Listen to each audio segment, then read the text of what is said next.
सुनते हैं और उसके अनुसार साधन क्यों नहीं करते? विश्वास की कमी। जिस विषय में विश्वास होता है, श्रद्धा होती है, उसके लिए हम विलंब नहीं करते। उस काम को तो हम उसी वक्त करना आरंभ कर देते हैं, पर जिस काम के बीच के वहां श्रद्धा विश्वास की कमी है, यानी शंका है, भ्रम है, संदेह है, तो एक प्रकार से थी उससे कार्य की सिद्धि नहीं होती। वो हमारी मूर्खता है। भगवान स्वयं गीता में कहते हैं, अज्ञस्य अश्रद्धानस्य संस्य आत्मा विनश्यति नायं लोकोस्ति न परो न सुखं संस्य आत्मन। परमात्मा के विषय में जो अनभिज्ञ है उसको कहते हैं अज्ञ, मूर्ख। जो इस विषय का जानकार नहीं है और जो श्रद्धा से हीन है, जिसमें श्रद्धा नहीं है, विश्वास नहीं है और संशय आत्मा है, तो उसका पतन हो जाता है।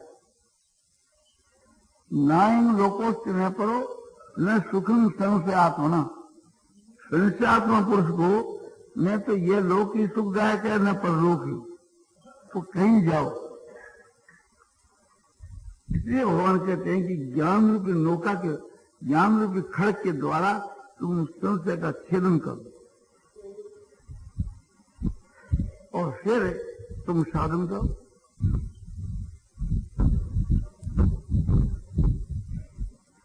उस ज्ञान की प्राप्ति के वास्ते बहुत से उपाय बताए, उनमें कोई एक उपाय आप कर सकते हैं, उससे आपको ज्ञान की प्राप्ति हो सकती है।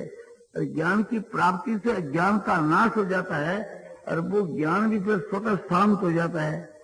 उसके बाद केवल परमात्मा ही रह जाते, ये बड़ा सरल रास्ता है। तो जिस प्रकार से हो ज्ञान की प्राप्ति करनी चाहिए। यथै धाम सिद्धि यथै धाम समिद्धोग्नि भस्मसात् कुरुते दुने ज्ञानाग्नि सर्वकर्माणि भस्मसात् कुरुते दया। जैसे प्रज्वलित अग्नि इंद्र को भस्म कर देता है, जला देता है, इसी प्रकार से ज्ञानाग्नि जो है सारे पापों को भस्म कर देता है। नहीं ज्ञाने न सदृशं पवित्र में विद्यते। इसलिए ज्ञान के समान संसार के बीच में कोई भी वस्तु पवित्र है, कोई भी वस्तु पवित्र नहीं है। तत्व योग संसिद्ध कालीनाथ निविंदती, ये भगवान ने गीता की चौथी अध्याय के 37 और 38 के श्लोक में ये बात बतलाई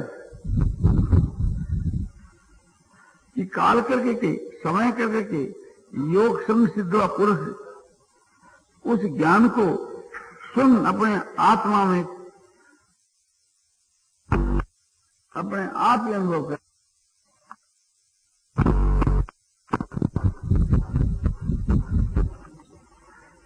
और ज्ञान की प्राप्ति के लिए सत्पुरुषों का संग बताया है कि तद्विधि प्रणिपाते न परिप्रश्न सेवया उपदेश संति ते ज्ञान ज्ञानी न तत्दर्शी न। तत्व ने उस ज्ञान को विधि माने ज्ञान किस प्रकार से कि साष्टांग नमस्कार करके उन महात्मा पुरुषों की सेवा करके और सरल भाव से प्रश्न उत्तर करके उपदेश समिति ते ज्ञानम, तेरे प्रति वे ज्ञान का उपदेश करेंगे। ज्ञानी न तत्वदर्शी ने, जो तत्वदर्शी ज्ञानी जो महात्मा है।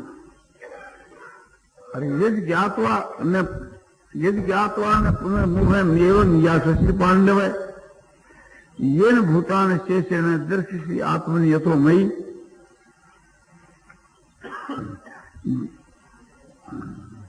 ये ज्ञातवा, जिस ज्ञान को जान करके और फिर तू इस प्रकार मोह को प्राप्त नहीं होगा।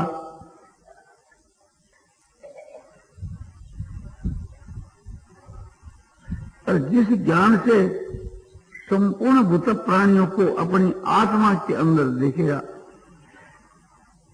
परमात्मा ही मेरी आत्मा है और परमात्मा के अंदर ये सारा संसार है, ऐसा समझ करके अपनी आत्मा के अंदर अपने संकल्प के आधार सारे संसार को देखेगा और उसके बाद अहंकार का नाश हो जाएगा, तब केवल परमात्मा के वहीं सब प्राणियों को देखेगा। यदि कहो कि मैं पापी हूं, तो तू पापी नहीं है, तू अनग है, पाप रहित है।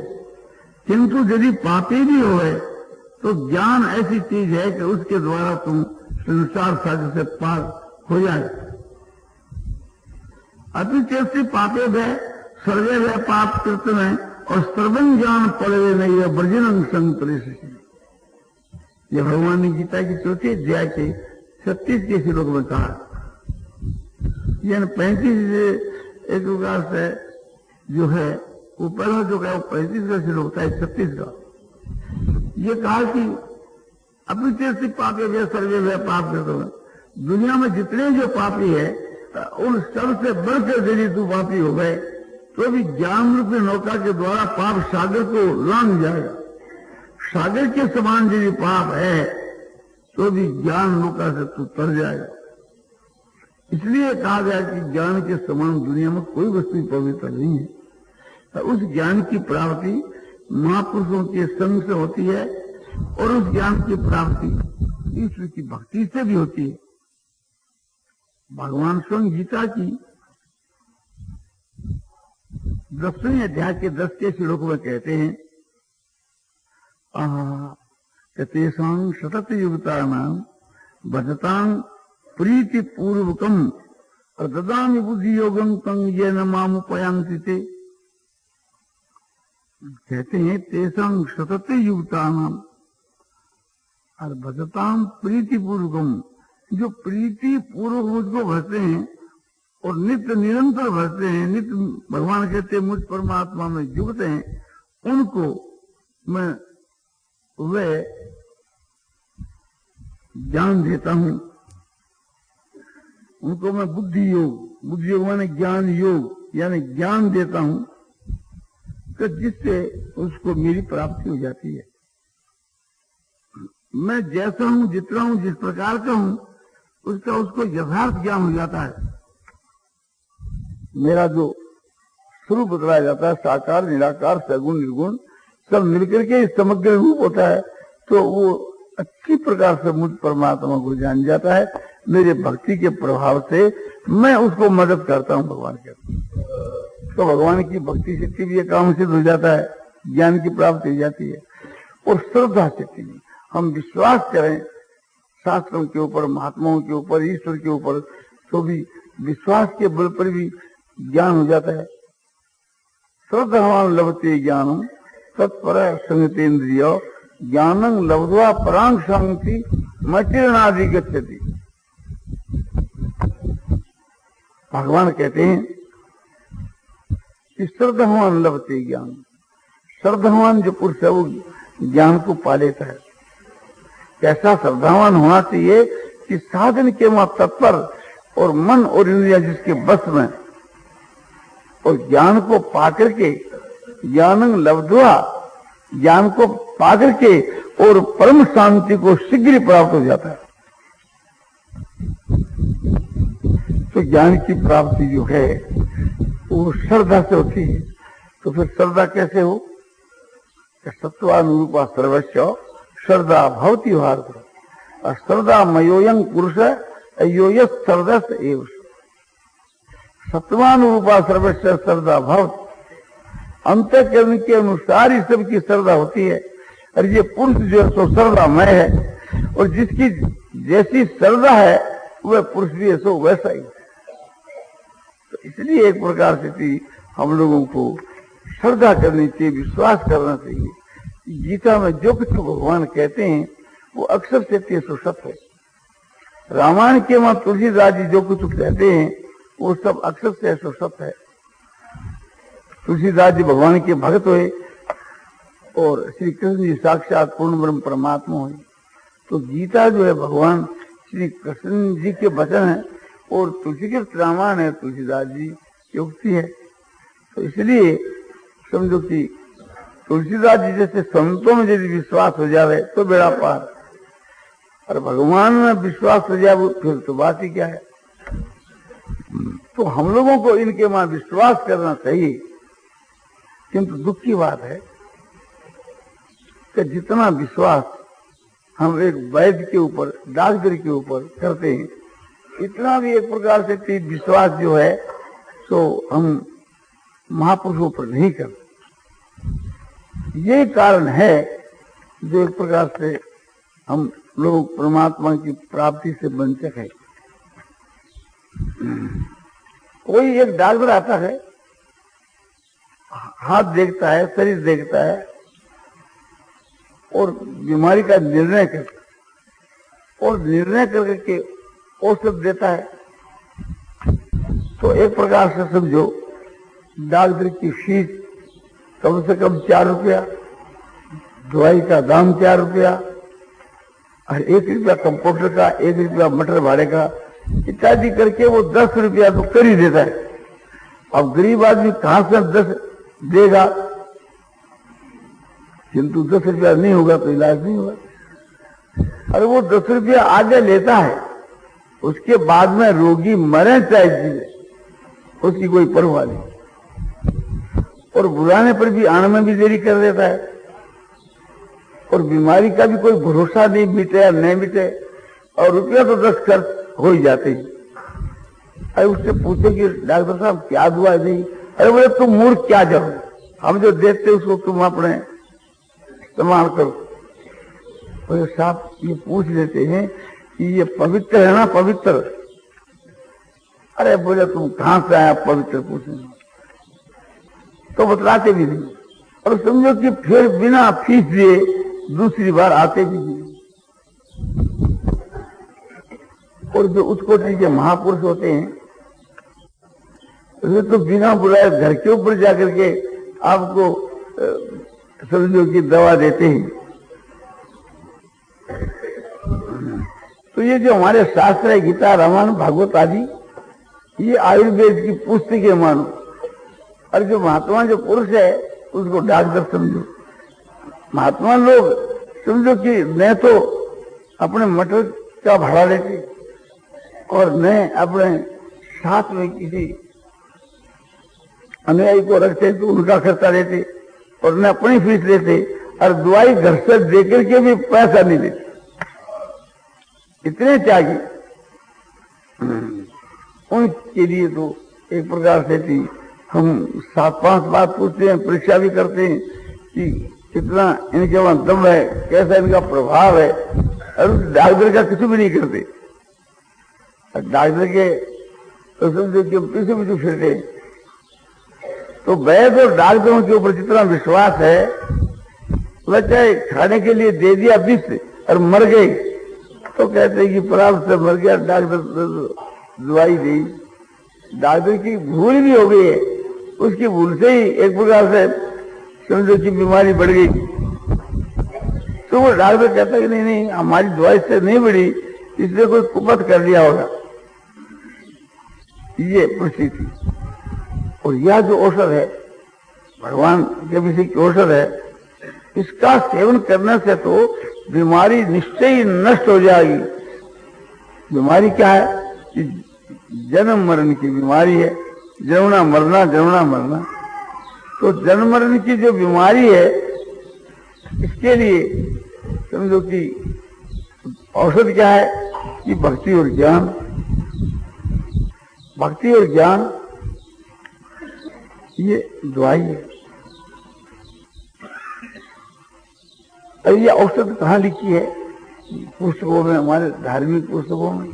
तो पुस्तकों का भी विश्वास करना चाहिए, और जिन्होंने पुस्तक बनाई उनका भी विश्वास करना चाहिए, और जो वक्ता कहता है उनका भी विश्वास करना चाहिए।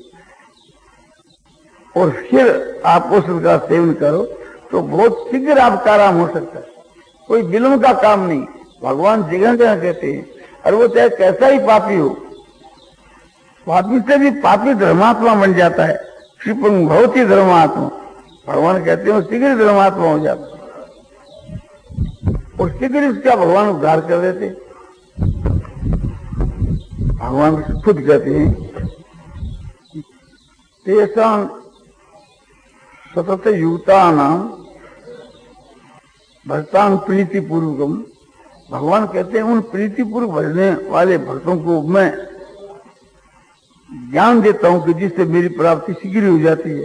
और दूसरी जगह कहते हैं कि तेषां हंग समुद्रता मृत संसार सागरात भवामी न चिरात पार्थ मैया वेशी तेषां।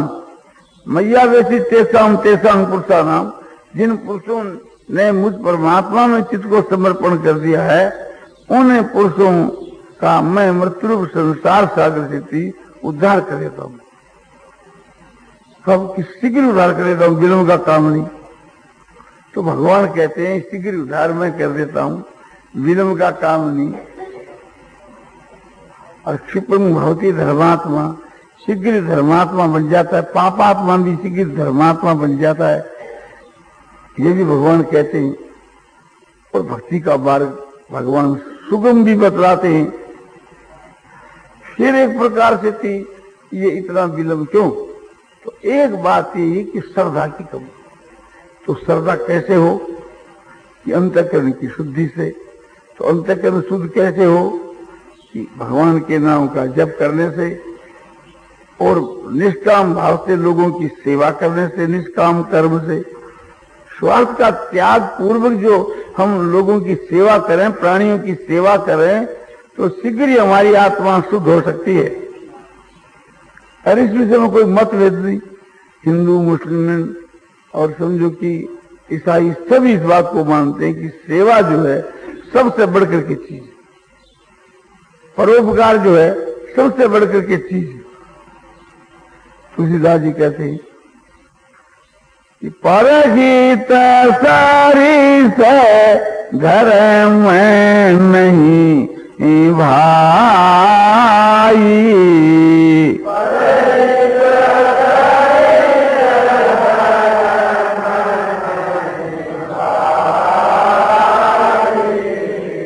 पर पीड़ा सम नहीं अजमाई।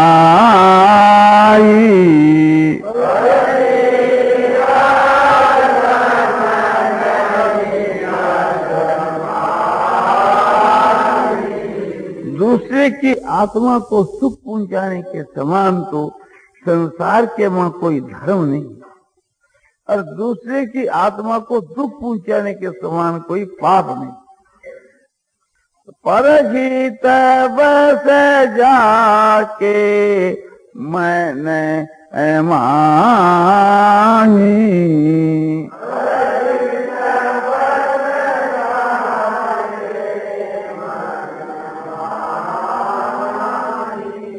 और ताको कछु दुर्लभ जग नाही।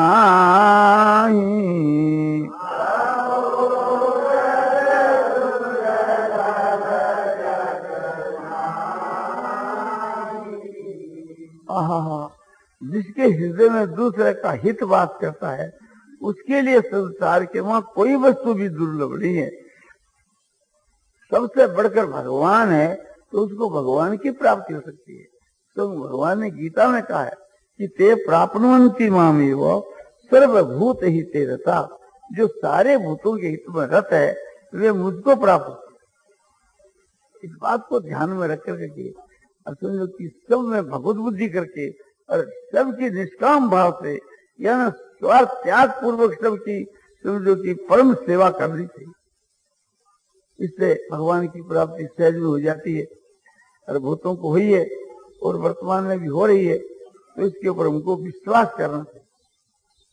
तो भगवान की प्राप्ति के लिए ये मनुष्य का जीवन मिला है। ऐसे अमूल्य जीवन को जो व्यर्थ ही खो बैठता है उसको आगे जाकर के सदा के वास्ते घोर पश्चाताप करना पड़ता है।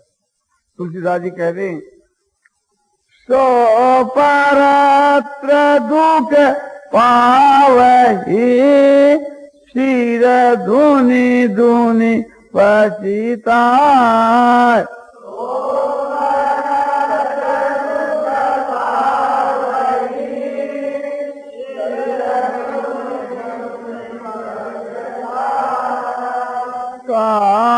ही कर्म ही ईश्वर की मिथ्या दोष लगाए रामचंद्र की जय। कि जो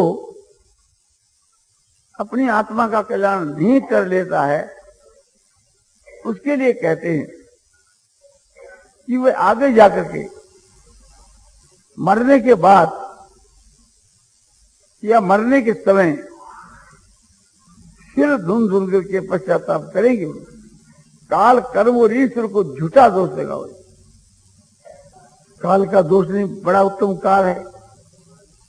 इस युग के बीच के वहां बहुत जल्दी आत्मा का सुधार होकर उधार हो जाता है। इस वास्ते इस युग में बड़ी भारी छूट है। तुलसीदास जी भी कहते हैं कल युग समय युग, कल युग समय युग आन नहीं, जो नर करे विश्वास।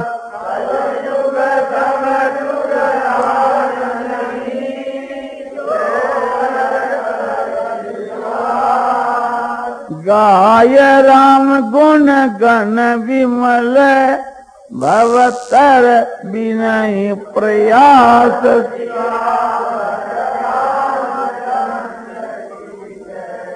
कलयुग के समान कोई युग नहीं है। यदि कोई विश्वास करे तो भगवान के विशुद्ध जो गुण है उनको गाने से बिना ही परिश्रम संसार सागर से तर जाता है। तो काल कर्म और ईश्वर को झूठा दोष लगाना है, तकदीर को दोष लगाना भी झूठा है। कि मनुष्य का जो शरीर है बड़े भाग्य से मिलता है। बड़े भाग्य मानुष तनु पावा,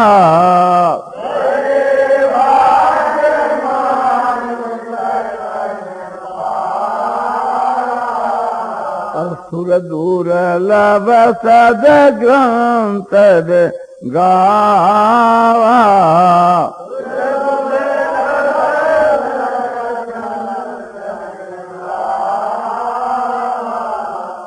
बड़े भाग से थी ये मनुष्य का शरीर ऐसा मिलता है।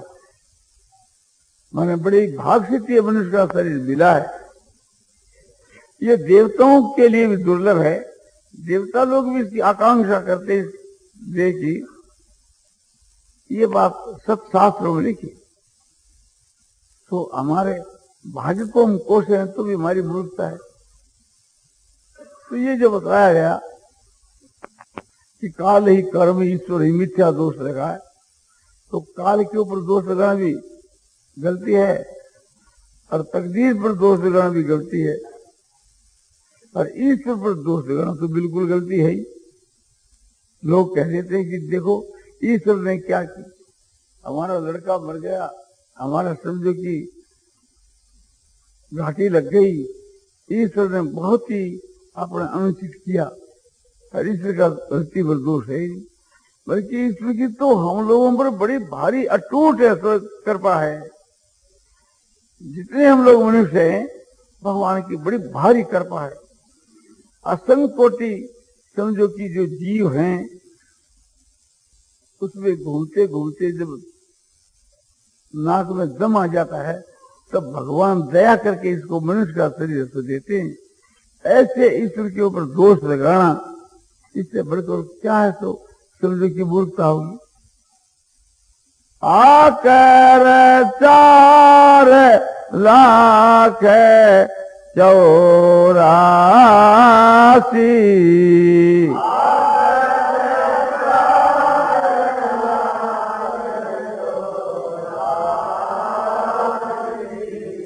योनि भ्रमत यह जीव अविनाशी।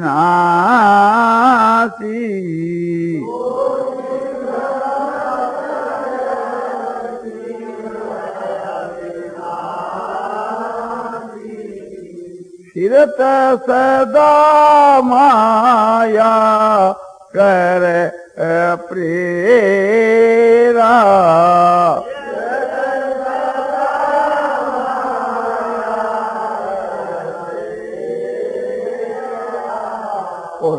काल कर्म स्वभाव गुण घेरा।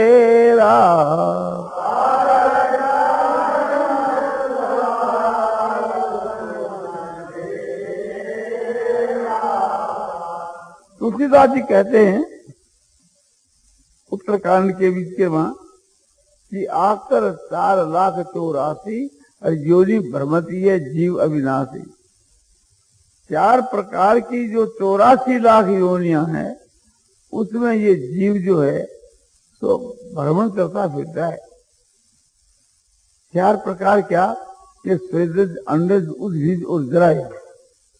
पसीने से जो पैदा हो वो स्वेदज, जू आदि, और अंडे से जो पैदा हो वो अंडज, यानी समझो कि पक्षी जो है और चींटियां जो है ये अंडे से पैदा होती, और जरायु जेर के साथ के वहां झिल्ली के साथ में, जैसे पशु और मनुष्य ये जरायु, और समझो कि आपने उद्भिज उसको कहते हैं कि मिट्टी से जो पैदा हुए, जल मिट्टी के समझ से, जैसे वृक्ष आदि होते हैं, उई आदि होते हैं जिसको जीव कहते हैं, इन सब की उत्पत्ति मिट्टी प्रधान है, इस वास्ते इसको उद्भिज कर। तो 4 प्रकार की जाति के 84 लाख योनियां, इनके बीच के वहां ये जीव अपने कर्मों के अनुसार भ्रमण करता है। उस जीव पर दया करके और भगवान इसे को ये मौका देते हैं मनुष्य के शरीर का, फिर भी हम भगवान को गालियां देवें तो हमारी मूर्खता है। कबहू करी करुणा नर देही,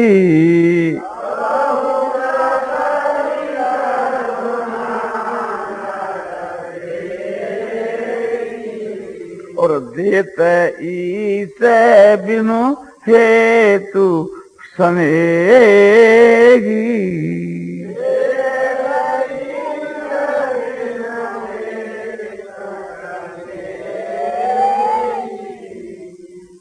कभी दया करके भगवान इसको मनुष्य का शरीर देते हैं। कैसे जो भगवान है कि प्रेमी और दयालु, कैसे जो भगवान है कि हेतु रहित, माने अपना कोई भी स्वार्थ नहीं है, निरहेतु की दया, माने बिना ही एक प्रकार से कारण के प्रेम करने वाले, दया करने वाले, ऐसे प्रभु एक प्रकार से दयालु है कि वे मनुष्य का शरीर देते। कभी एक प्रकार से इसको फिरता दे करके, किसे फिरता है कि काल कर्म स्वभाव से घिरा हुआ। काल माने ये समय, माने सतयुग, त्रेतायुग, द्वापर युग, कलयुग, ये काल। कर्म माने पाप कर्म, पुण्य कर्म और मिले हुए कर्म, और स्वभाव माने इसकी प्रकृति, और गुण माने सत्र स्तम।